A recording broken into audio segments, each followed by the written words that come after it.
Hey, I'm Ryan Reynolds. Recently, I asked Mint Mobile's legal team if big wireless companies are allowed to raise prices due to inflation. They said yes. And then when I asked if raising prices technically violates those onerous two-year contracts, they said, "What the f*** are you talking about, you insane Hollywood ass?" So to recap, we're cutting the price of Mint Unlimited from $30 a month to just $15 a month. Give it a try at mintmobile.com/switch. $45 upfront payment equivalent to $15 per month. New customers on first 3-month plan only. Taxes and fees extra. Speed slower above 40 gigabytes. See details. Kroger Delivery makes it easy to do your holiday shopping in a jingle. There might be a lot on your to-do list, but thanks to Kroger Delivery, you can get everything you need delivered straight to your door at the same great prices you'd find in store. Our refrigerated trucks always ensure that your groceries arrive fresh. And right now, you can save $20 on your first order of $75 or more and get free delivery with a Boost membership. Restrictions apply. See site for details. Kroger, fresh for everyone.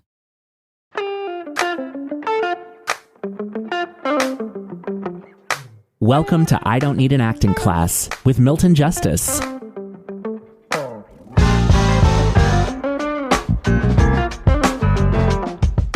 Hi, it's Milton, and welcome to, oh my God, the 7th season of I Don't Need an Acting Class. How is that possible? Well, we started about 4 years ago.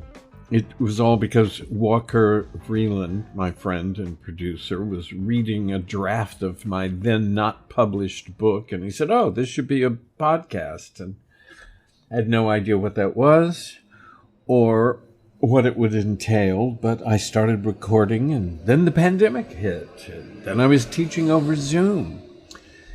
But it's been remarkable, I have to say.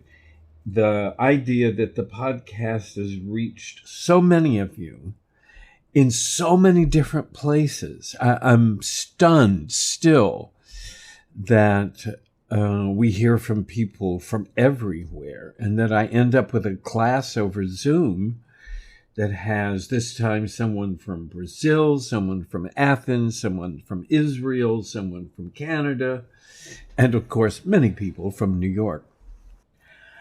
So I took a month off, and I called it a sabbatical, even though I was really just playing hooky, and moved to Paris for the month. And, of course, I spent a lot of time thinking about acting, and Walker came over for a week, and we talked about acting. And then I had this weekend where I went to London to go to the theater with a couple of friends. And what was interesting, having seen 4 plays in 4 days, is the depression that I went into watching acting. And I'm a person who always thought, oh, well, the British know how to do it. But this, aside from Ian McKellen, who blew me away, on the way back, I kept thinking to myself, I have just watched acting die.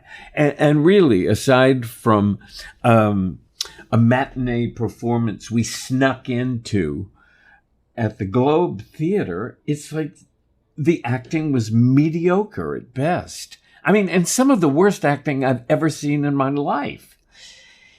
So it hit me that as we're entering our 7th season, according to Walker, of I Don't Need an Acting Class, that really, what's our mission? Our mission is to save acting. And we're going to have to all kind of join in together to do this. We're going to have to join in to try stuff. We will struggle through. We will figure out exactly what are the elements that will help us get to it. So, welcome.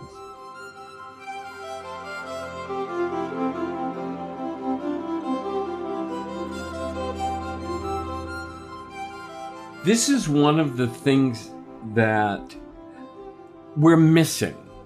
I think we're missing understanding that what we're talking about is a big idea that's an important idea, and therefore we've got to come up to the size of the idea. I was making a note about this yesterday, and I said, it's very interesting. I think when we do plays, we need to come up to the size of the idea. When we do television auditions and film auditions, we need to bring the idea up to our level. And I mean, it's a big difference. We have to pull this plot up to us. I mean, we have to be good, but we've got to pull it up to us. One of the things that I want you all to begin to do is I want you to begin to look at common everyday things that you see in life and lift them to an idea. Because like so many things about acting, it's not your fault. Nobody told you you had to do this. And so therefore, like, you're just missing it. You're missing that particular tool, that particular skill set. And but it has to do with how we look at the world. But I do think that this is something that we can solve by just working on it. And I mean, these are little things. I've done the example before of just looking at a pencil and realizing that because of a pencil, we have the entire history of the world recorded. We need to begin to see things, because otherwise what we're doing is we're making everything nothing. It hits me that what we can add to all of these things is the size of the idea. If you add to something simple like, I love the beach, the size of the idea that it is this huge, massive showing of nature's power as an idea, then, all of a sudden it comes to life. If you add to the idea of a coffee shop the size of this idea, that it is where people can meet, where human beings can combine. Do you know what I mean? It's like, and if we begin to think of those things as ideas, Nikki, who can't speak for herself, but when I worked with her, she has a song, and it's a powerful musical, and she's been involved with it for a long time. And she wanted something else, but she has to sing a song about ending lynching. And so, first of all, it's just it's one of those things that you have to think in terms of what is that an idea of? Because to me, I couldn't do it. I couldn't visualize a lynching. If I had to visualize a lynching for 8 shows a week, it's like I wouldn't be able to get through it. But translating it into an idea, and I think one of the things we came up with was the effect on the family of having somebody in your family lynched, and that loss for a family is an idea. And I'll tell you something, when I put it in the email to you, when I listened to the LA Theater Works reading of this play, it's like it was all nothing. It was all nothing. And when I started rereading it this morning, I got through the first page and I thought, well, we'll be doing very well to get through the first page. Because it's like there's something that's happened in acting. There's something that's happened in acting that Romeo and Juliet is conversational. There's something that's happened in acting that we've been led to believe that as long as it's conversational and as long as we're making sense out of the words, that's all that's necessary. And I mentioned it to the class yesterday, what I learned from Caleb's father, whom I've never met because Caleb is smart in keeping his father away from me, but his father is a pastor. And I've mentioned it before that Caleb asked his father, you can imagine what that conversation must have been like. So what do you think when you're writing a sermon? And his father said, I approach it as if no one in the congregation knows this information. Or if they know it, they don't remember it.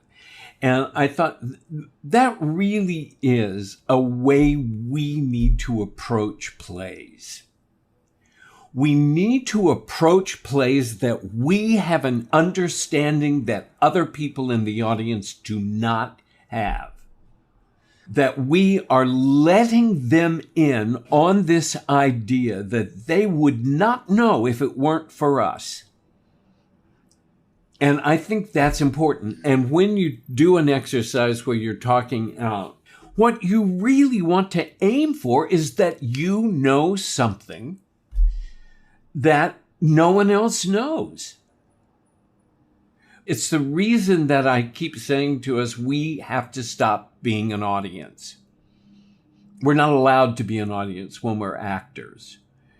We are interpreters. We are opening up a world to an audience that they don't know about. We're opening up to these people who sort of came in to sit and they're making me turn off my cell phone, which is really unfortunate. I mean, how am I going to know who wants to hear from me if I don't have my cell phone on? And, audiences now, even in England, everybody gets a standing ovation. But at any rate, but that's the thing. We need to be thinking of our work as educating people. We need to be thinking of our work as enlightening them. We need to be pulling them up to our level, but it tells you that we need to be on a very high level. And that's the reason we have to know so much. We have to know so much that we become, let me see if I can find.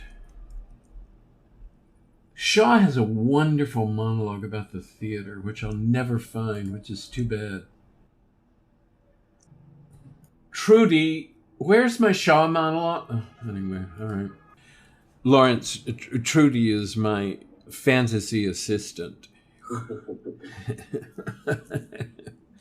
I have a Walker yesterday said that Trudy didn't really exist. I felt like someone had just, spilled the news about Santa Claus again. I was devastated. No. It's one thing knowing, but to actually hear it said out loud. I know. No. It was cruel. It was cruel of him. Is she still in rehab? Yeah, she's still in rehab. Well, you can understand, being my assistant for all those years, one would have to go to rehab. You should see my teaching file. Oh, here it is. Okay. The Theater by George Bernard Shaw. A factory of thought, a prompter of conscience, an elucidator of social conduct, an armory against despair and dullness, and a temple of the ascent of man. So wrap that around. Caleb went from doing All My Sons to playing a gay disco boy. So his career is moving right along.